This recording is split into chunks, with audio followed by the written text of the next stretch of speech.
అందరికీ నమస్కారం. Welcome to our channel.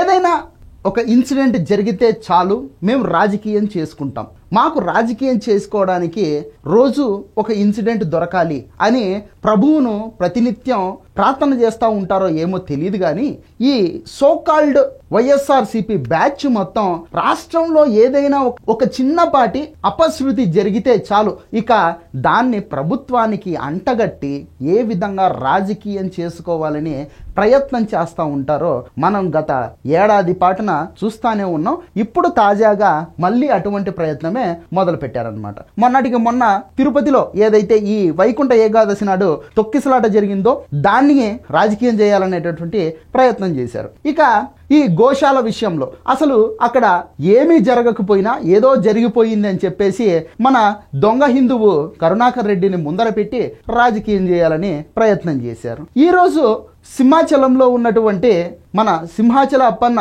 నిజరూప దర్శనం నాడు చందనోత్సవం జరుగుతుంది.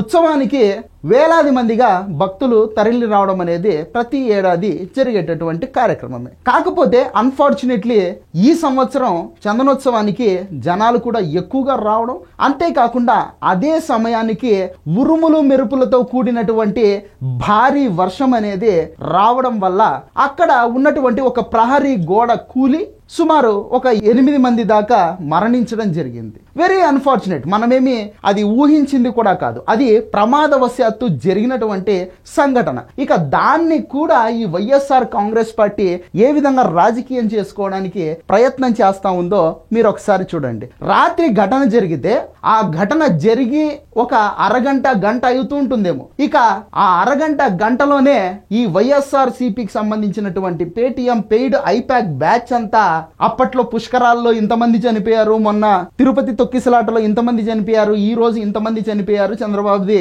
ఒక ఇనుప పాదం అని చెప్పేసి పోస్టర్లు రెడీగా చేసుకొని పెట్టుకొని ఉన్నారు. మరి అది యాదృచ్ఛికంగా జరిగిందైతే అంత తొందరగా పోస్టర్లు రెడీ అవుతాయా? లేదంటే ఇక్కడ చాలా అనుమానాలు అయితే వస్తూ ఉన్నాయి. కాకపోతే ఈ సమయంలో ఈ రాజకీయ అనుమానాలకు మనము తావివ్వకూడదు కాబట్టి ఆన్ పాయింట్ మాట్లాడుకోదలిస్తే ఈ వైఎస్ఆర్ కాంగ్రెస్ వాళ్ళు చూడండి ఏ విధంగా మాట్లాడుతూ ఉన్నారో. కూటమి ప్రభుత్వం హయాంలో నాసిరకంగా నిర్మించినటువంటి గోడ కుప్పకూలడంతో 8 మంది మరణించారు, అందులో 3 మహిళలు కూడా ఉన్నారు, శిథిలాల కింద మరికొంతమంది భక్తులు కూడా ఉన్నారు. మొన్న తిరుపతిలో తొక్కిసలాట జరిగింది, ఇప్పుడు సింహాచలంలో జరిగింది. పరమ పవిత్రమైనటువంటి ఆలయాల్లో మృత్యుఘోష ఏంటి చంద్రబాబు అని చెప్పేసి చంద్రబాబు నాయుడు గారిని అటాక్ చేసి వీళ్ళు రాజకీయం చేసేటటువంటి ప్రయత్నం అయితే చేస్తూ ఉన్నారు. ఇక మన శవాల వీరుడు జగన్మోహన్ రెడ్డి గారు అయితే హుటాహుటిన సింహాచలానికి బయలుదేరారనమాట. అక్కడ ఈ క్షతగాత్రులంతా బాధలు పడతా ఉంటే వాళ్ళ దగ్గరికి వెళ్ళి ఈయన చిక్కటి చిరునవ్వులు చిందిస్తూ మీరు బాగున్నారా, మీ ఇంట్లో వాళ్ళు బాగున్నారా అని చెప్పేసి ఇంకా ఆయన స్టైల్లో పరామర్శలు అయితే చేస్తాడంట.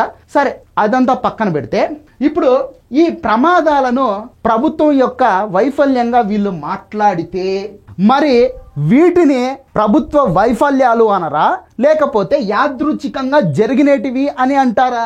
ఇక్కడ చూడండి, శానిటైజర్ దాగి 13 మంది మరణించారు. ఏ సంవత్సరంలో? 2020 ఆగస్టు 1వ తారీఖున జరిగినటువంటి ఘటన ఇది. ఈ 2020లో ఎవరు ముఖ్యమంత్రి? జగన్మోహన్ రెడ్డి. మరి అది ప్రభుత్వ వైఫల్యం కాదా? దీన్ని మాత్రమే ప్రభుత్వ వైఫల్యం అంటారు జగన్మోహన్ రెడ్డి గారు. ఇక విశాఖలో మరో మృత్యుఘోష అని చెప్పేసి 2020 ఆగస్టు 2వ తారీఖు జరిగినటువంటి విషయం ఇది. ఇది 1వ తారీఖు జరిగింది, ఇది 2వ తారీఖు జరిగింది. అంటే 48 గంటల్లో కేవలము దాదాపు ఇక్కడ ఒక 11 మంది, అక్కడ ఒక 13 మంది, మొత్తం 24 మంది మరణించారు. ఏది?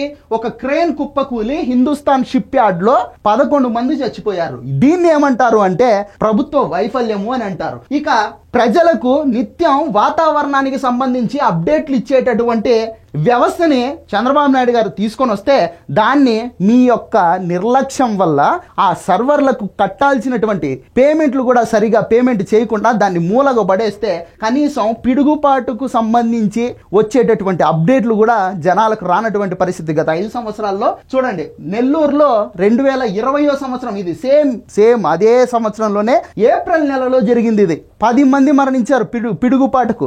దాన్ని ఏమంటారు? దాన్ని ప్రమాదం అంటారా, లేక లేకపోతే గనక మీరు చెప్పినట్లు ప్రభుత్వ వైఫల్యం అంటారా? ఇక గోదావరి కచ్చులూరు సంబంధించి మనందరికీ తెలిసినటువంటి విషయమే. కచ్చులూరులో బోటు ప్రమాదం జరిగితే దాదాపు 47 మంది జల సమాధి అయిపోయారు. దాన్ని ఏమంటారు? ప్రభుత్వ వైఫల్యం అంటారా లేకపోతే ప్రమాదం అంటారా?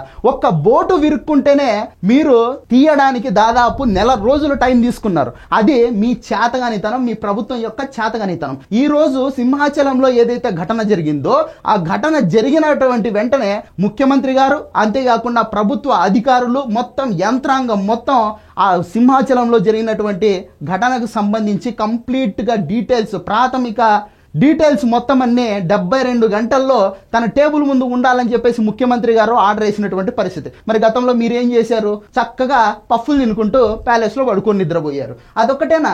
ఇక ఎల్జీ పాలిమర్స్లో జరిగినటువంటి ఘటన అది ప్రభుత్వ వైఫల్యమా లేకపోతే ప్రమాదమా లేకపోతే కావాలని ఎవరైనా చేసిందా? మరి దానికి సమాధానం ఎవరు చెప్తారు? జగన్మోహన్ రెడ్డి గారు. ఇక తిరుపతి క్షేత్రంలో ప్రముఖమైనటువంటి హాస్పిటల్ ఏది అంటే తక్కువ అందరికీ గుర్తొచ్చేది రుయా ఆసుపత్రి. ఆ రుయా ఆసుపత్రిలో ఈ కరోనా సమయంలో ఆక్సిజన్ అందించలేక మీరు దాదాపు 11 మందిని చంపారు మీ ప్రభుత్వంలో. మరి దాన్ని ఏమంటారు? ప్రభుత్వ వైఫల్యం అంటారా లేకపోతే ప్రమాదం అని మాట్లాడతారా? ఈరోజు మీరు ఈ దేవాలయాల్లో ఏదైతే ఘటనలు జరుగుతున్నాయో వాటికి ప్రభుత్వాన్ని ఆపాదించి మాట్లాడినప్పుడు అవి ప్రమాదాలు అయినప్పటికీ వాటినైతే మీరు ప్రభుత్వానికి అంటగట్టినప్పుడు మరి ఇవి ఫక్తు ప్రభుత్వం యొక్క వైఫల్యం ద్వారా జరిగినటివి కాదా? అదే కరోనా సమయంలోనే 20 మరణాలు జరిగినాయి. అవన్నీ మర్చిపోయారా జనాలు? అంతేకాకుండా అదే సంవత్సరం 2020 సంవత్సరంలోనే కోవిడ్ సెంటర్లో బెజవాడలో ఒక హాస్పిటల్లో ఎన్ని మరణాలు జరిగినాయి అవన్నీ మర్చిపోయారా జనాలు? ఇట్లా మీరు ముఖ్యమంత్రిగా ఉండగా జగన్మోహన్ రెడ్డి గారు మీ పరిపాలనలో మీ ప్రభుత్వం యొక్క వైఫల్యం వల్ల కొన్ని వందల వేల సంఖ్యలో ప్రాణాలు పోయినాయి. వాటిని అంటారు ప్రభుత్వ వైఫల్యాలు అని చెప్పేసి.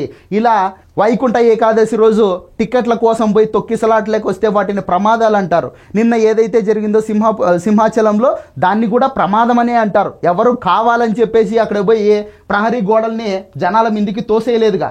దానికి సంబంధించి కంప్లీట్ డీటెయిల్స్ వచ్చేంత వరకు కొంచెం ఆవేశం, ఆత్రం, మూత్రం అన్నీ ఆపుకుంటే బాగుంటుందని చెప్పేసి ప్రభుత్వం తరఫున, అంతేకాకుండా ప్రజల తరఫున కూడా వైఎస్ఆర్ కాంగ్రెస్ పార్టీని హెచ్చరిస్తూ ఉండేటటువంటి పరిస్థితి సోషల్ మీడియా వేదికగా నెటిజన్స్ అంతా. మీరు రాజకీయాలు చేసుకోవాలనుకుంటే ఎక్కడైనా చేసుకోవచ్చు, కానీ ఇట్లా ఏదైనా ప్రమాదాలు జరిగినప్పుడు ఆ క్షతగాత్రుల దగ్గరికి పోయి రాజకీయాలు చేసేటటువంటి నీచమైనటువంటి మీ బుద్ధిని మాత్రం కొంచెం పక్కన పెట్టుకోండి. తద్వారా మీరు బాగుపడేటటువంటి పరిస్థితి ఉంటుంది. వచ్చే ఎలక్షన్లలో కనీసం మీకు ప్రతిపక్ష హోదా అయినా దక్కేటటువంటి అవకాశం ఉంటుందని చెప్పేసి బాహాటంగానే జనాలంతా మాట్లాడుతూ ఉన్నారు. సో ఇది వీడియో. ఈ వీడియో నచ్చితే లైక్ చేయండి, సబ్స్క్రైబ్ చేయండి, షేర్ చేయడం మాత్రం మర్చిపోవద్దు. ధన్యవాదాలు.